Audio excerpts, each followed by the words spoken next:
Assalamualaikum warahmatullahi wabarakatuh. Waalaikumsalam warahmatullahi wabarakatuh. Alhamdulillah, alhamdulillah. Alhamdulillahi rabbil alamin wa huwa rabbul insi wal jinni wal malaikati wa rabbus samawati wal ardh. Asyhadu an la ilaha illallah wa asyhadu anna Muhammadan abduhu wa rasuluhu la nabiyya ba'da ma ba'du. وقال تعالى في القرآن الكريم أعوذ بالله من الشيطان الرجيم بسم الله الرحمن الرحيم كنتم خير أمة أخرجت للناس تأمرون بالمعروف وتنهون عن المنكر وتؤمنون بالله الآية. Sadaqallahul Aliyul Azim. Simbolnya dan hormati para alim ulama, para kiai, para asatidzah. Luar biasa, alhamdulillah hari ini kita menyaksikan sosok muda yang luar biasa, ilmunya mumpuni. Mudah-mudahan para pejuang-pejuang mudanya Allah menjadi garda terdepan bangsa ini. Amin. Termasuk Majelis Ta'lim Ashabul Kahfi ya. Mudah-mudahan kita ini yang mampu menyejukkan hati umat di Indonesia dan kita menjadi orang-orang yang selalu mencintakan kebenaran. Amin. Saya doain semuanya masuk surga. Amin. Karena kelihatan dari bajunya udah menggairahkan. Warnanya mirip bolu yang di depan sana. Cuman ada curangan gitu. Seharusnya para asatidnya juga dipersiapkan. Udah siap. Udah ya. Saya L, Ustaz Samsudin M, saya dulu Gapi SL ya. Nggak harus sekarang. Aman. Berapa bulan bayarnya? Saya ingin kalau yang laki-laki serba cash. Kalau ibu-ibu itu semakin banyak pengajian semakin setruk lakinya. 7 hari 7 seragam. Bini gua ngaji dulu sampai gua omelin kemarin. Senin merah, Selasa hijau, Rabu kuning. Gua bilang lu mau ngaji ke mau kampanye gua bilang.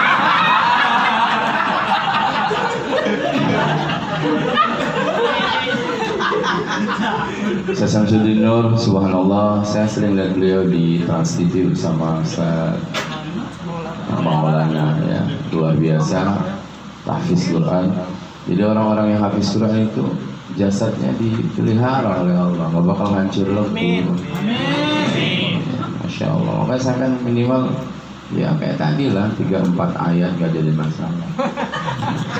Yang penting ayat itu dijadikan satu pedoman. Makanya kenapa surat pertama turunnya Iqra, karena ada Al-Baqarah, ada ini.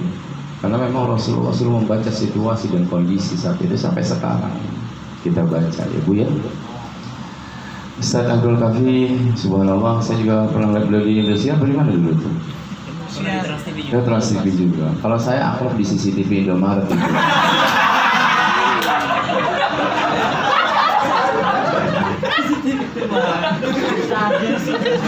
Karena berhubung sekarang sudah banyak sarden di rumah, jadi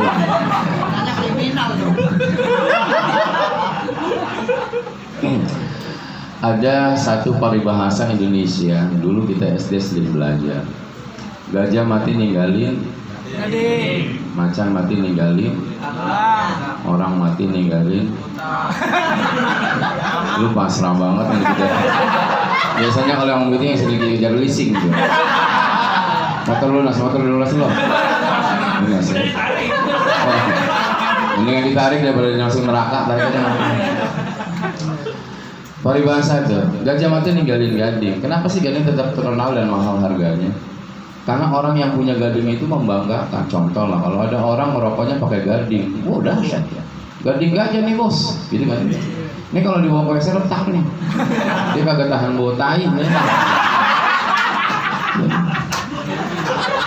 Ini dahsyat harganya. Bikinnya aja gua berantem sama gajah Afrika ini. Harganya selangit. Makanya gading gajah tetap bersinar namanya, karena yang memilikinya membanggakan bahwa dia memiliki gading gajah. Ditaruhnya di tempat khusus, anaknya megang aja digebukin.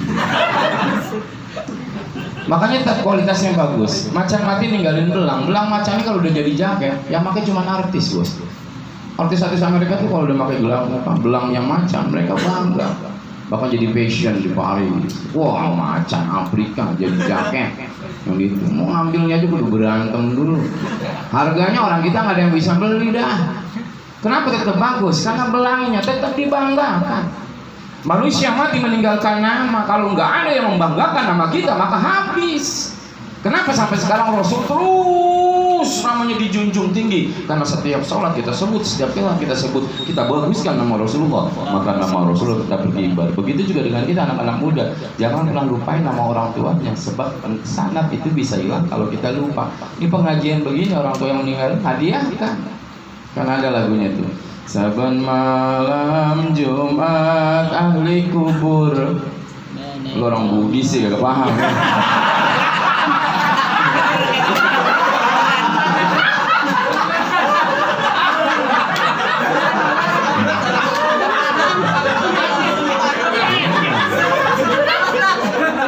Gua Jawa,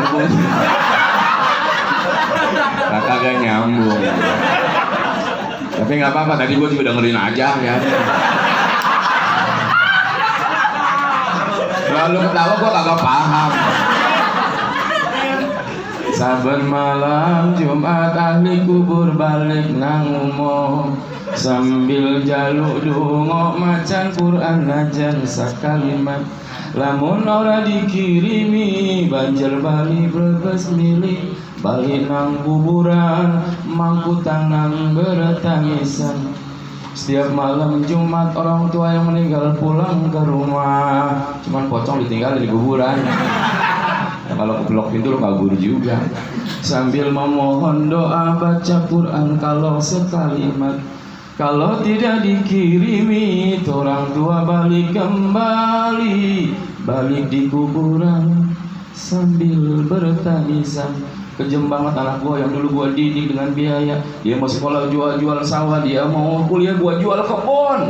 Bahkan orang tua jual harga diri setiap hari. Yang penting anak-anaknya bisa berkibar dan mandiri. Tapi ketika orang tua meninggal, jangan kata satu doa, satu ayat pun gak ada. Gila ini anak. Makanya pasti orang tuanya udah meninggal nih, yang begini-begini, Masya Allah. Gue yakin nih.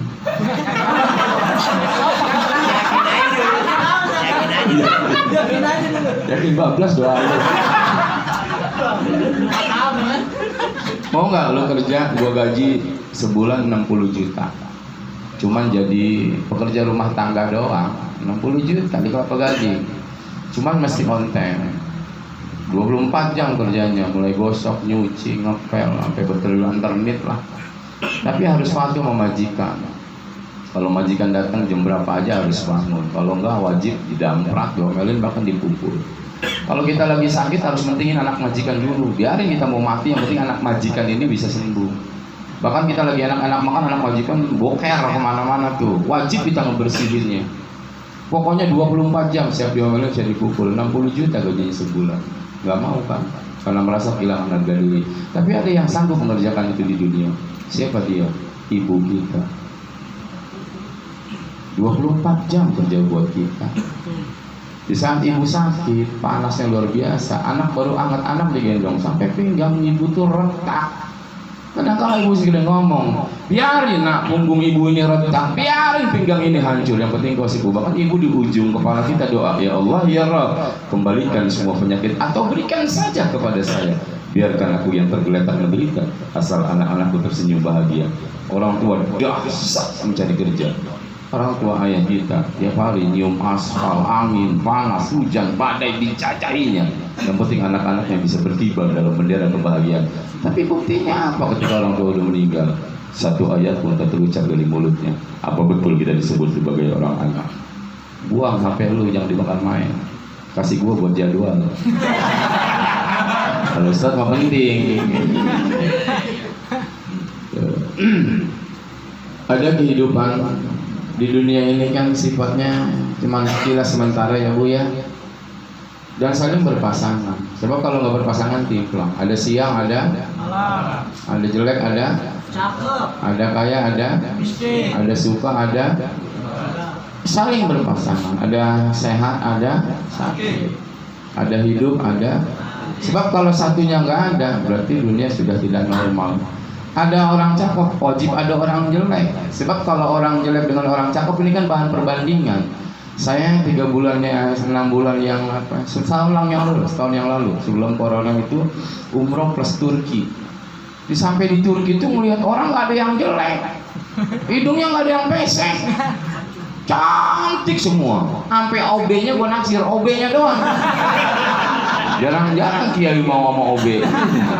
Cakep, cowoknya ganteng-ganteng, pengemisnya aja mungkin di sini artis kali. Tapi 3 hari di sana nggak indah, karena ngeliat orang cakep semua, nggak ada variasi. Pas datang ke Indonesia baru nikmat. Tuh ada yang mancung, ada yang membles. Gitu. Ada yang bodinya ramping, ada yang kayak kontainer. Di sana cakep semua karena makannya terpelihara, makanannya serba tumbuh-tumbuhan. Tapi nggak kerasa nikmat, kangen ke Indonesia karena berbagai macam, ada yang putih banget, ada yang gelap banget. Betul nggak? Ada yang sipit banget, ada yang sampai coplok matanya. Ternyata memang kebersamaan, ternyata memang pasangan itu indahnya luar biasa. Jadi ketika kita mendapatkan sesuatu ini mubroh dari Allah, rizki, takdir, kehidupan, kematian, dan takdir Allah mubroh. Jadi orang yang dapat wajahnya biasa aja jangan nyesel. Ini wajah hidung pesek giliran ngaca nyesel, ya Allah dia hidung apa kutil ya. Kayaknya gua tuh pembagian hidung belakangan. Artinya apa? Memaknai apa yang diberikan oleh Allah, indah Allah sebuah keberkahan buat kita. Kaya itu mubrom kok, kaya mubrom. Sesuatu rezeki dari Allah, makanya jangan ngoyo nih anak muda. Gua pengen jadi orang kaya, kerja 24 jam ninggalin ibadah, percuma. Sebab urusan kaya miskin ini dari Allah. Makanya lihat Abu Bakar dalam makalahnya pernah bicara, salah satu turaku bisalas. Ada 3 hal yang tidak bisa diselesaikan dengan 3 hal. Yang pertama, al-ghina bil munah, ini buat anak muda. Kaya itu nggak bisa didapatkan dari cara menghayal. Orang kalau dari menghayal kaya, lu paling kaya. Sebab anak muda hobi menghayal. Di WC lu maksudnya. Orang menghayal kalau udah di dalam WC. Kalau yang depan nungguin pengen boker udah jebol duluan. Hayalannya dahsyat. Melihat orang pakai mobil Alphard kan kita yang menghayal. Misalnya nih gua yang di depan, gua buka pintunya ada cewek, gua sebutin bakal dapet. Ketika ada orang pakai motor yang dahsyat, kita yang menghayal. Ketika ada orang ceweknya cakep banget, kita menghayal. Bahkan nyalahin dalam diri kita, itu cewek goblok amat, laki hitam, perempuan cakep, mau aja kan gitu. Al-ghina bil munah, bahwa sesungguhnya harta kekayaan tidak bisa didapatkan dari cara menghayal. Jadi bagaimana caranya? Kerja. Tapi Pak Ustadz, banyak orang yang kerja sebelum tentu kaya. Memang betul, kaya itu nggak bisa didapatkan juga dari kerja keras. Kalau kerja keras orang bisa jadi kaya, tukang gali kuburan tuh yang paling pertama kali kaya. Sebab kenapa? Keras banget kerjanya ibu. 2 meter di bawah digeduk sendirian. Belum kalau ada tulang kan dipisahin dulu sama dia kan. Betul nggak? Belum laporan sana sini. Kalau memang gara-gara kerja keras orang jadi kaya, tukang gali kuburan paling kaya, tukang gali sumur berapa meter ke dalam paling kaya. Tapi ternyata rencana bahwa kerja keras tidak menentukan dia jadi orang yang kaya. Oh Ustaz, kalau mau kaya itu mesti durasi waktu yang lama, 24 jam. Kalau gara-gara durasi waktu yang lama jadi orang kaya, itu tukang Indomie kuningan 24 jam lo bukanya. Tapi kalah sama hoka-hoka itu yang buka jam 5 tutup jam 9. Itu tukang jaga WC umum di Tanjung Priok, ya. Kalau belum meninggal belum selesai jaganya itu. Tapi dia nggak kaya. Ternyata memang kekayaan juga tidak bisa didapatkan dari durasi waktu yang lama. Oh Ustaz, kalau mau kaya itu mesti titelnya bererot. Kalau titel bererot bikin orang kaya, yang namanya dokter, profesor, insinyur itu paling kaya. Ternyata bukan. Bahkan di Jakarta Utara ini bukan profesor yang paling kaya. Betul tidak? Iya. Sasar menipu Pak. Atau kekayaan itu bisa didapatkan karena jabatan, berarti presiden paling kaya. Ternyata bukan presiden yang paling kaya. Ternyata kata Imam Ali, kekayaan yang paling hakiki adalah manakala ada ikhtiar yang tawakal. Apa yang lu dapatkan dari Allah, itulah kekayaan. Sebab orang kaya belum tentu enak bos. Betul nggak? Gue tanya nih, urusan makan enak orang kaya orang miskin? Orang miskin, orang makan kaya ribet. Gue pernah jalan sama abang angkat, beliau punya 6 kapal minyak. 6 kapal minyak tongkang Pertamina. Itu makan di restoran, harga satu piring 600.000. Saya enak banget. Kampret, kata gue mahal amat. Cuman modal saus doang, Jay. Saus ini, terus pisau, garpu, serbet. Ini gue bingung, yang gue makan serbetnya dulu. Ya, sayang. Yang gue pikir kalau itu di warteg ini cuma 10.000 nih. Cuman ikan tuna dikasih sambal-sambal begitu. Karena harganya 600.000, habis gue jilatin. Sampai pelayannya kata pelayan bersih amat. Sayang 600 nih, jangan ada cabai satu pun yang sisa. 600.000. Lah teman kita lagi nelpon, gue udah habis duluan. Kata teman, cepet amat makannya bang, 600.000 lu gila, jangan didiemin nih. Lalor nemplok, gue udah nih lalor nih. Ternyata saya lihat dia orang kaya makan, baru mau nyendok di telepon, dia marah. Itu saham lu yang ngatur dong. Itu kapal kok kenapa sampai miring? Kan minyak lu tinggal ambil Pertamina. Ribet banget makannya. Gue melotokin, nggak ada keindahan dia makan. Tapi kita orang yang nggak pernah makan begitu enak. Makanya enak orang miskin, lihat orang miskin makan di warteg, tapi dia angkat ke atas bos. Iya kan? Iya kan? Makan nggak perlu pakai sendok, bubak. Apa aja dicampur, namanya nasi rames ya kan? Makan belembak, cabai digerus, yang penting balik modal ya. Cengap pedes air belum turun, kobokan diminum. Kata temannya, lu gila kobokan, yang penting bismillah bos.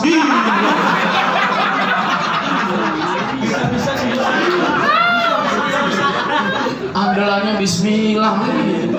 Ajar atopnya aja, tahu atop nggak? Kalau itu kan atopnya. Aing jomblo ya.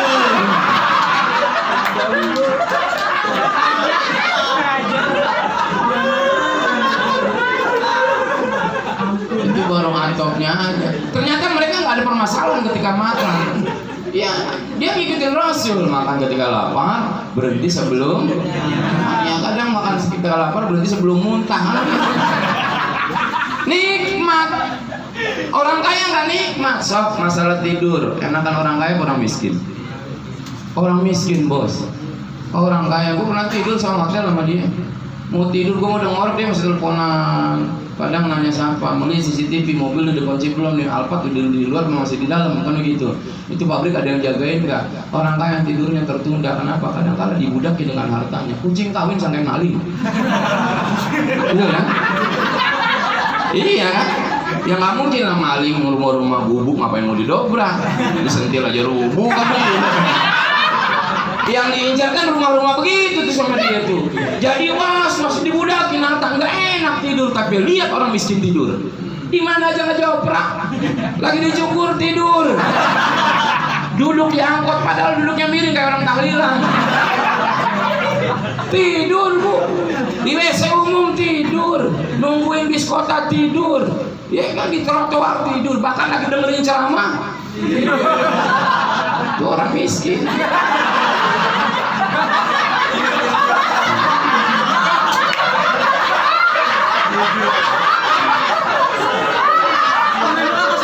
Iya makanya. Kalau nggak harus gue nggak belek. Kan tadi kata Ustaz, sampai kita lagi begini banyak godaan, banyak yang apa ngegoda. Setan tuh nyupin mata. Gua nggak negor dia, negor setannya.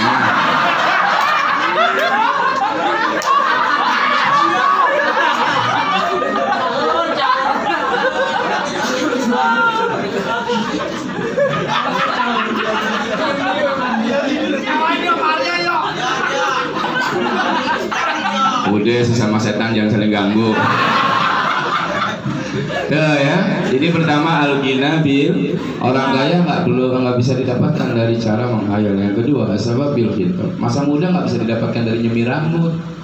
Biar kelihatan muda nyemir rambut, biar hitam. Tetap tua mah nggak bisa dibohongin. Umur itu kan seperti fantastis, seperti tangga. Makanya kita sebenarnya kembali ke awal, ibu bapak. Waktu bayi belajar merangkak, udah tua merangkak. Waktu bayi berak di celana, udah tua di celana. Waktu bayi gampang pipis, udah tua gampang pipis. Waktu bayi gampang nangis, udah tua gampang nangis. Waktu bayi gampang sakit, udah tua mudah kena penyakit. Sebenarnya kita 0, 0, 0, 0. Jadi apa yang dibanggakan? Kecantikan hilang dulu. Umur 30, ngaca masih enak. 70 enak. Gitu.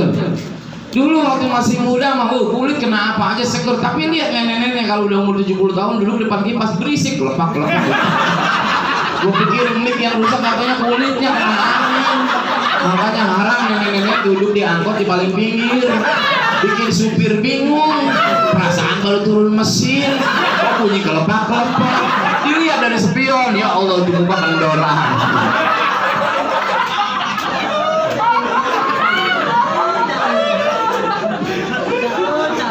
Kan hidup begitu, berpasangan ada tua mesti ada yang muda, ada muda ada tua, saling membutuhkan. Jadi nggak usah lah.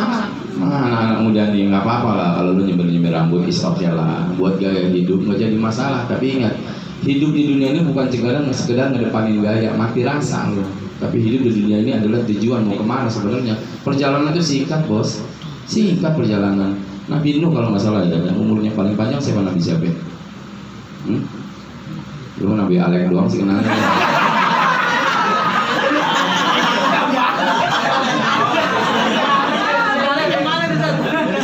Hampir 1000 umurnya, tapi ketika ditanya bagaimana umur panjangmu, apa dia bilang? Bagaikan buka pintu depan terus membuka pintu belakang. Singkat sekali, sangat singkat. Saya masih ingat dulu waktu kecil, sekarang udah umur 47 tahun ya, tapi masih kelihatan gagah tidak? Karena banyak berdoa. Orang yang sering baca Al-Quran itu tetap kelihatan awet muda. Ibu-ibu yang sering berwudu nggak perlu merah-merah, tetap cantik wajah. Makanya kelihatan mana yang bersinar karena bedak atau bersinar karena wudu, kelihatan. Kalau orang yang bersinar karena bedak waktu kondangan kena hujan kayak topeng monyet. Saya doa sama bedak gabung jadi satu di pipi. Ini orang kondangan nggak bisa tabukin laki.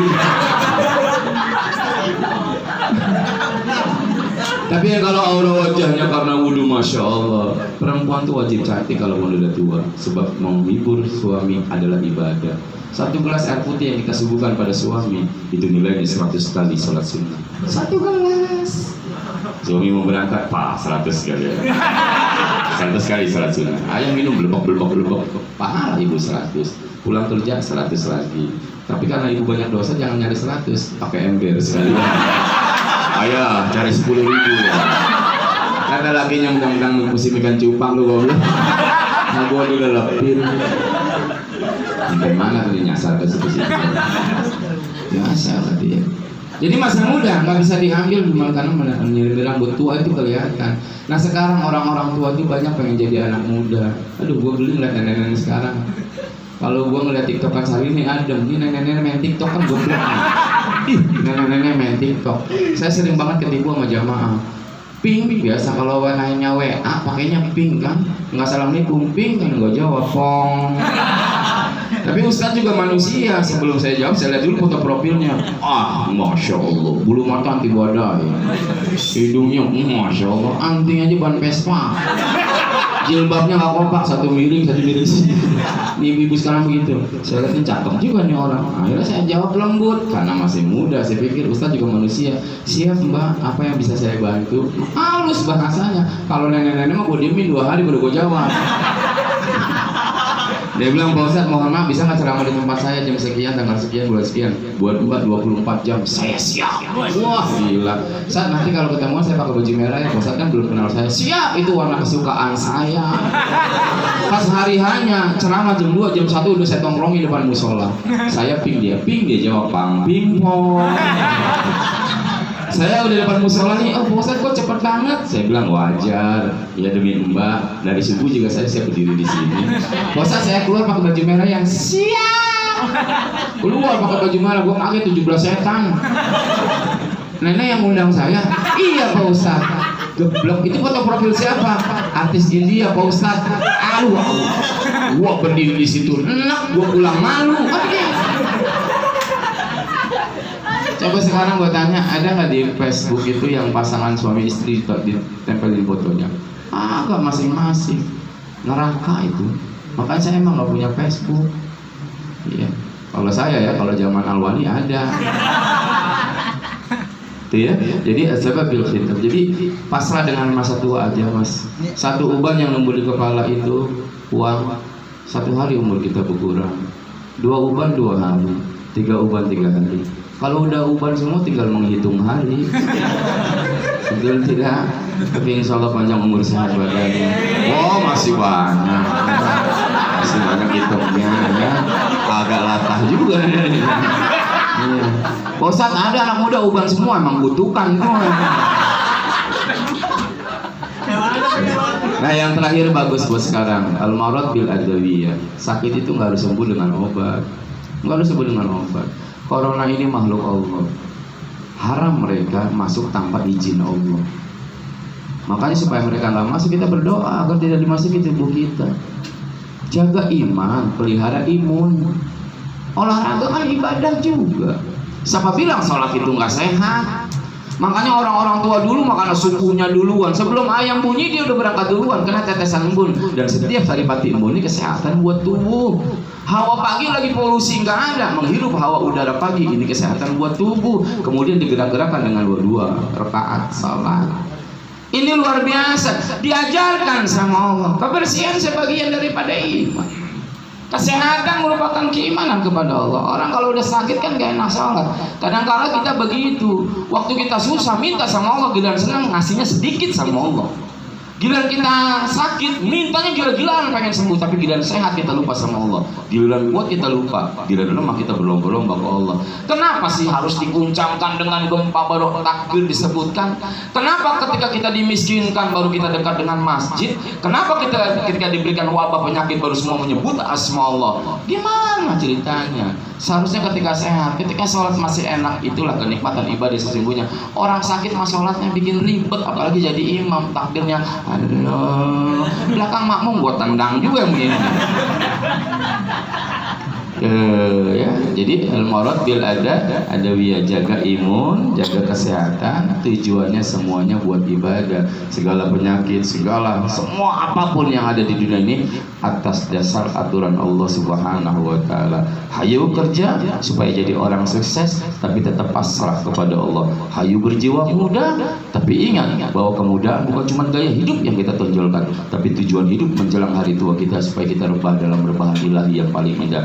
Hayu jaga kesehatan agar kesehatan kita mampu dipakai buat ibadah, sebab orang-orang yang lemah ini minim untuk menyebut asma Allah Subhanahu wa taala. Hadirin yang dimuliakan Allah Subhanahu wa taala, kalau gunung, bulan, langit, matahari, meteor dan seluruhnya Allah yang ciptakan, maka ketika mata kita memandangnya, maka harus ada bahasa yang terindah untuk menyebut kesucian Allah.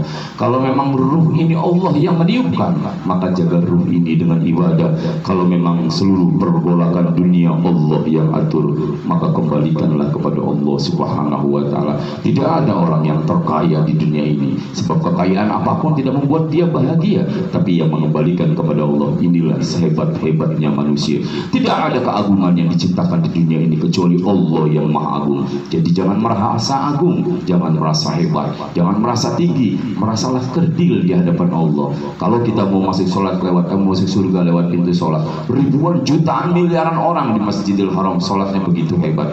Kalau kita mau masuk surga lewat pintu zakat, ada orang yang triliunan zakatnya. Kalau kita mau masuk surga lewat pintu sedekah, sudah ada orang yang ribuan triliunan sedekah. Kalau kita mau masuk surga lewat pintu haji, inden sampai sekarang hajinya. Tapi ada satu pintu surga yang masih kosong di depannya. Orang yang merasa kecil, merasa miskin, merasa dekil, merasa tidak memiliki apa-apa di hadapan Allah, merasa tidak memiliki ilmu di hadapan Allah. Inilah pintu yang masih kosong di depan surganya. Sebab banyak orang yang kaya sombong, punya jabatan semena-mena, ketampanan jadikan gaya hidup. Tapi orang-orang yang merasa dirinya kecil, ini yang masih jarang menghuni pintu surganya. Jadilah tetap kerdil di hadapan Allah, tetap bodoh di hadapan Allah, tetap miskin di hadapan Allah. Sebab tidak ada satu manusia pun yang mampu menandingi keagungan Allah. Billahi taufiq wal hidayah. Assalamualaikum warahmatullahi wabarakatuh.